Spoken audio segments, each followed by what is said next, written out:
Hey everybody, Astral Hex Encounter coming at you with a video on Kung Fu 2100, Steve Jackson game. This one originally appeared in a magazine called The Space Gamer from August 1980. I picked this up quite a while ago. I just haven't sat down and played it. It's been sitting on the table here for the past week, and I've been meaning to kind of just read the instructions and just kind of get a game in. There's a couple of different versions of this game that you can play. There's a beginner level, there's an advanced level, and then there's a solitaire mission as well. The solitaire mission is what I've set up for tonight. I'm filming this on my iPhone, so it'll be a bunch of short little segments that I'll try my best to stitch together later.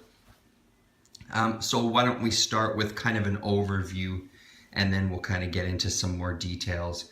So the Space Gamer had people submitting art and stories and game ideas over the years of their existence. It's not a magazine that I'm really familiar with.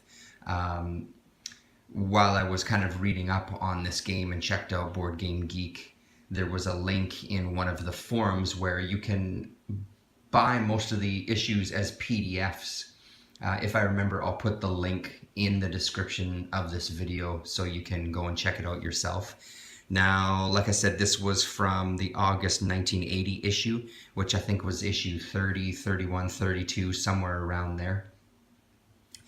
And the prices that I saw on the few that I looked at was $2.99 US. You get the PDF of the entire magazine. When you get the magazine that contained this, you get the game as well too, that then you can print out yourself and play. So it can be had for dirt cheap is basically what I'm saying. They had people submitting stuff. Somebody submitted some art. They loved the art, but it didn't go with any game they currently had. So they created this game based on the artwork, which I think is a pretty fantastic way to go about things. So the main idea is that it's the year 2100. Cloning is a big thing. You have your clone master there, the CM, who's in charge of this kind of warehouse or house where this cloning is taking place. And your mission, if you choose to accept it as a Terminator, is to bust into the house, beat the shit out of, or just kill everybody in the house, including what they call the jellies. These are the clones here. There's 12 of them. Destroying the cloning tanks, destroying the computer systems, smashing down armored doors, and basically just wreaking as much havoc as you can before making a getaway before turn 12 is over.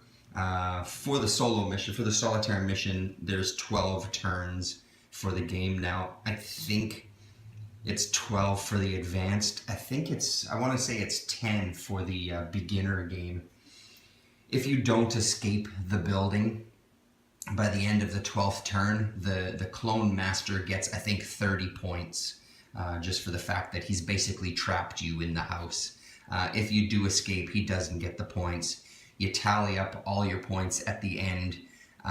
You get points for killing the clone master. You get points for killing the jellies. You get points for destroying the computer systems and the cloning tanks. Adding all those up, and if the difference is 30 or greater, it's considered a complete victory by the Terminators. There are 5 Terminators to choose from. Rising Dream, Shadow Lotus, Golden Song, Leaping Dragon, and Arnie Goldman. Apparently Arnie Goldman was a bit of an inside joke with them, and from a little bit of reading that I was doing, I guess in 1980 there was a 10-pin bowler by the name of Arnie Goldman as well. Whether that's where the name came from or not, I'm not exactly sure. Each of them has their own chit. As you saw, the Terminators are red, and all the bad guys are black on a blue background. We'll talk, these are the choices of basically powers you have. This one is called the Iron Fist. This one is called the Lightning Foot. That is the Monkey Soul. And this one is called Body of Mist. And then this is called Mountain Heart. So these are 2 attacks. These are 2 defenses. And this is basically an extra life, if you want to think about it like that. I'll run down in more detail later. We'll go quickly to the jelly sheet here. So as I said, there's 12 total. In the solitaire game, you take out numbers 11 and 12, and then you basically mix up, dump them all upside down, and mix them all up, because along with the jellies, there's also LC. There's also some cops that come into play for some of the games, not in the solitaire one. There's servants that are in the house as well. And then there's kind of scientists.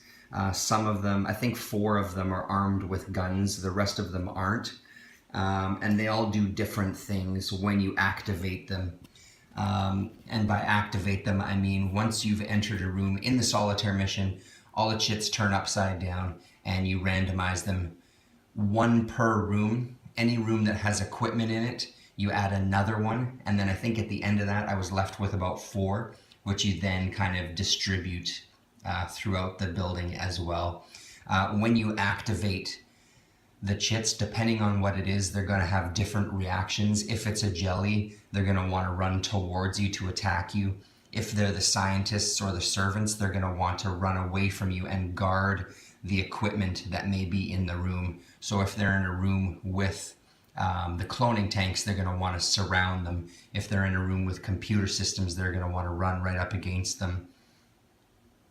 There's some placement rules as well for the randomization. In the hallways, like up here, you're not supposed to put, actually here's a better example, you're not supposed to put anybody in front of these armored doors, or I believe just regular doorways as well. So maybe that one is incorrect up there. I don't know. I'll read about that. There's only 1 choice for them there, actually.